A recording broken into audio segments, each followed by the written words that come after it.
नमस्कार दोस्तों, एग्जाम नीति के यूट्यूब चैनल पे आप सभी लोग का एक बार फिर से स्वागत है। जैसा कि आपको पता है कि हमारे उत्तराखंड सामान्य ज्ञान की एक मॉक टेस्ट सीरीज़ चल रही है, जिसके अंदर हम लोग 90 दिनों में 1500 से ज़्यादा प्रश्नों को हल करने वाले हैं। तो अगर आप उत्तराखंड से रिलेटेड किसी भी एग्ज़ाम की प्रिपरेशन कर रहे हो जिसमें उत्तराखंड जीके पूछी जाती है, तो ये सीरीज़ आपके लिए काफ़ी ज़्यादा बेनिफिशियल होगी। हम शुरुआत करेंगे। अगर आप आज हमारा चौथा दिन है और अगर आपने इससे पहले की वीडियो नहीं देखी है तो उनके लिंक आपको आई बटन पे मिल जाएंगे। आप वहाँ पर जाके देख सकते हैं और इस पूरी सीरीज़ का आनंद उठा सकते हैं। इससे दो फ़ायदे होंगे, एक तो आपकी तैयारी भी हो जाएगी और दूसरा आप जो तैयारी कर चुके हैं उनका टेस्ट भी हो जाएगा। तो इससे पहले तक हम लोग 35 क्वेश्चन तक कर चुके थे। आज हम लोग क्वेश्चन नंबर 36 से आगे के लिए कंटिन्यू करते हैं। तो पहले क्वेश्चन के साथ शुरुआत करेंगे। पहला क्वेश्चन है हमारा कि टेरी रियासत का भारत में विलय कब हुआ। बहुत सिंपल क्वेश्चन है, कई बार एग्जाम में ये आ चुका है।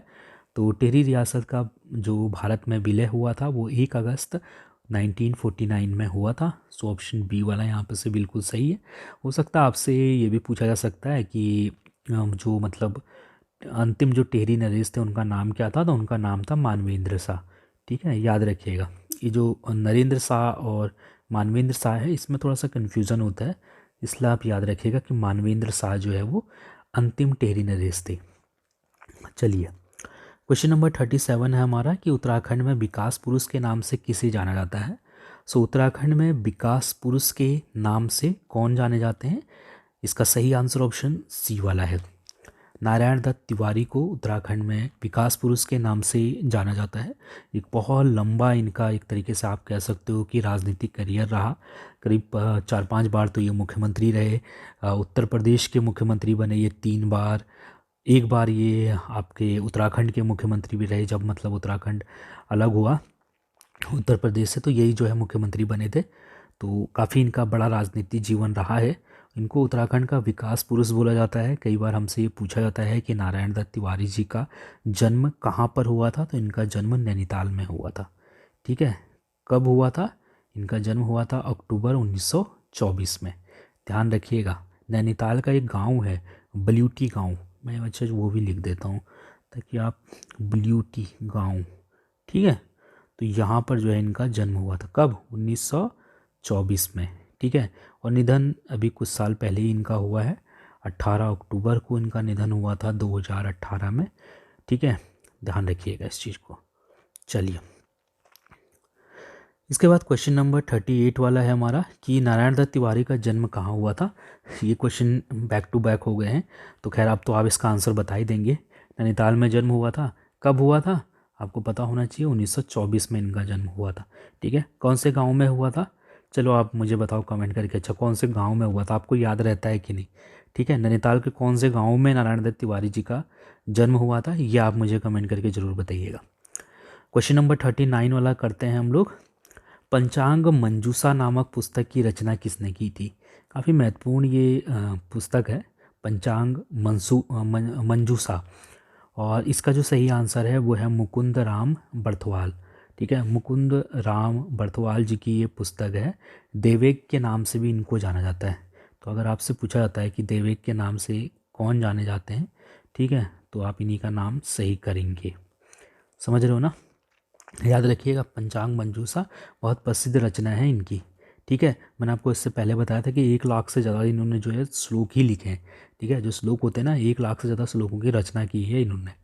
चलिए, इसके बाद क्वेश्चन नंबर 40वां है हमारा कि उत्तराखंड के एकमात्र मुख्यमंत्री कौन थे जिन्होंने 5 वर्ष का कार्यकाल पूर्ण किया। 5 वर्ष का कार्यकाल पूर्ण किया एकमात्र मुख्यमंत्री नारायण दत्त तिवारी जी ने। मैंने आपको पहले भी बताया कि ये उत्तराखंड के मुख्यमंत्री रहे सन 2000, जब उत्तराखंड का जब गठन हुआ था। ठीक है, तो उसके बाद जो है ये मुख्यमंत्री बने। उत्तराखंड के जो मतलब निर्वाचित जो सरकार थी उसके उसमें जो है ये पहले मुख्यमंत्री थे उस हिसाब से अगर देखा जाए तो 2002 में। ठीक है, जब चुनाव हुए तो उसके बाद ये पहले मुख्यमंत्री बने उत्तराखंड के। ठीक है, निर्वाचित मुख्यमंत्री, याद रखिएगा। ठीक है, इसके बाद क्वेश्चन नंबर 41 वाला है हमारा कि धरतीपुत्र हिमपुत्र के नाम से किसे जाना जाता है। धरतीपुत्र या अच्छा चलो यहाँ से बताओ, जो ये अंतरिम सरकार जो बनी थी उत्तराखंड में 9 नवंबर 2000 को उत्तराखंड का गठन हुआ, तो उस हिसाब से अगर देखा जाए तो उत्तराखंड के पहले मुख्यमंत्री कौन थे, आप ये मुझे कमेंट करके बताना। उत्तराखंड के पहले मुख्यमंत्री कौन थे जब उत्तराखंड का गठन हुआ उस वक्त, ठीक है। क्वेश्चन नंबर 41 है धरतीपुत्र और हिमपुत्र के नाम से किसे जाना जाता है। तो धरतीपुत्र या हिमपुत्र बोला जाता है हेमवती नंदन बहुगुणा को, यानी कि ऑप्शन बी वाला यहाँ पर से बिल्कुल सही है। पौड़ी में इनका जन्म हुआ था। पौड़ी का एक गांव है बुधाड़ी गांव, बुधाड़ी गांव, यहाँ पर इनका जन्म हुआ था। कब हुआ था? 25 अप्रैल को, ठीक है, 25 अप्रैल 1919 में, 1919 में इनका जन्म हुआ था। चलिए क्वेश्चन नंबर 42 वाला है हमारा कि गुमानी कवि का मूल नाम क्या था। गुमानी कवि का जो मूल नाम था वो क्या था? तो इनका मूल नाम था लोकरत्न पंथ, ठीक है, लोकरत्न पंथ या लोकनाथ इनको बोलते थे गुमानी कवि को, ठीक है। उत्तराखंड के सबसे प्राचीन कवि माने जाते हैं ये, याद रखिएगा, बहुत इंपॉर्टेंट क्वेश्चन है ये। अगर आपसे ये पूछा जाता है कि उत्तराखंड में मतलब कुमाऊं का जो सबसे प्राचीन कवि हैं वो कौन माने जाते हैं, तो लोकरत्न पंथ माने जाते हैं या फिर गुमानी कवि माने जाते हैं, ये आपको ध्यान रखना चाहिए। चलिए क्वेश्चन नंबर 43 वाला है हमारा कि युगवाणी किसकी रचना है। युगवाणी, युगवाणी रचना है सुमित्रा नंदन पंत जी की, ठीक है। सुमित्रा नंदन पंत की एक बहुत फेमस जो है ये युगवाणी रचना है। तो आप इस चीज़ को यहाँ से ध्यान रखिएगा अगर आपसे एग्ज़ाम में पूछा जाता है, क्योंकि इस तरह के क्वेश्चन एग्ज़ाम में देखने को मिल जाते हैं, तो आपको ये ध्यान होना चाहिए। सुमित्रा नंदन पंत जी का जो जन्म हुआ था वो कौसानी में हुआ था 30 मई 1900 में, ठीक है, 30 मई सन 1900 में इनका जन्म हुआ था, ठीक है। चलिए अच्छा, और ये कौन से काल की कवि थी? तो ये छायावादी काल की कवि थी या छायावादी कवि थी, ये भी आपको यहाँ से ध्यान रखना चाहिए, ठीक है। इसके बाद क्वेश्चन नंबर 44 वाला है कि कुमाऊं का सबसे प्राचीन कवि किसे माना जाता है। मैंने अभी बताया था आपको, कुमाऊं का सबसे प्राचीन कवि जो माना जाता है वो माना जाता है गुमानी पंथ को, यानी कि ऑप्शन ए वाला बिल्कुल सही है। ये तो आपको पता ही होगा कि मैंने अभी कुछ बता ही रखा है आपको। तो मेरा मेन उद्देश्य ये है कि आपको ज़्यादा से ज़्यादा क्वेश्चन जो है कवर करवाए जाएँ, ताकि आपको ऑप्शन देखते ही फटाक से आंसर आपके दिमाग में आ जाए। जब आप एग्ज़ाम में देखेंगे तो इतने सारे क्वेश्चन हम करवा देंगे आने वाले कुछ दिनों में, ठीक है। तो कुमाऊं के सबसे प्राचीन कवि कौन थे? गुमानी पंथ, याद रखिएगा इसको। अच्छा, इनका जन्म कब हुआ था? इनका जन्म हुआ था 1790 में। कहाँ पर हुआ था? तो काशीपुर में हुआ था। काशीपुर आता है उधम सिंह नगर के अंदर।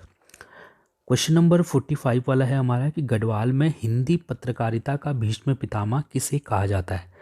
तो गढ़वाल में हिंदी पत्रकारिता का भीष्म पितामह कहा जाता है विश्वंभर दत्त चंदौला को, यानी कि ऑप्शन डी वाला यहाँ पर से बिल्कुल सही है, ठीक है। इनका जन्म पौड़ी में हुआ था। कब हुआ था? 1879 में, ठीक है। पौड़ी का एक गांव है थापली गांव, थापली गांव में, तो वहाँ पर इनका जन्म हुआ था, याद रखिएगा इस चीज़ को, ठीक है। जो फेमस एक समाचार पत्रिका थी गढ़वाली, उसका जो है मतलब उसका संपादन भी इन्होंने किया था, ठीक है। तो मतलब एक तरीके से कह सकते हो कि पत्रकारिता के क्षेत्र में इन्होंने काफ़ी महत्वपूर्ण योगदान दिया। तो इसी वजह से जो है इनको गढ़वाल में हिंदी पत्रकारिता का भीष्म पितामह कहा जाता है। तो दोस्तों ये थे हमारे आज के टोटल यहाँ पर क्वेश्चन 45 तक मैं आपको करवा चुका हूँ। इससे आगे की हमारी जो नेक्स्ट वीडियो आएगी उसमें रहेंगे। आई होप आपको ये वीडियो पसंद आया होगा, और अगर आपको कहीं पर कोई डाउट होगा तो आप कमेंट करके मुझसे पूछ सकते हैं। और इससे पहले की जो वीडियो हैं अगर वो आपने नहीं देखी है तो ऊपर आई बटन पे लिंक है, आप वहाँ पर जाके उन सभी वीडियो को देख सकते हैं। Thank you so much.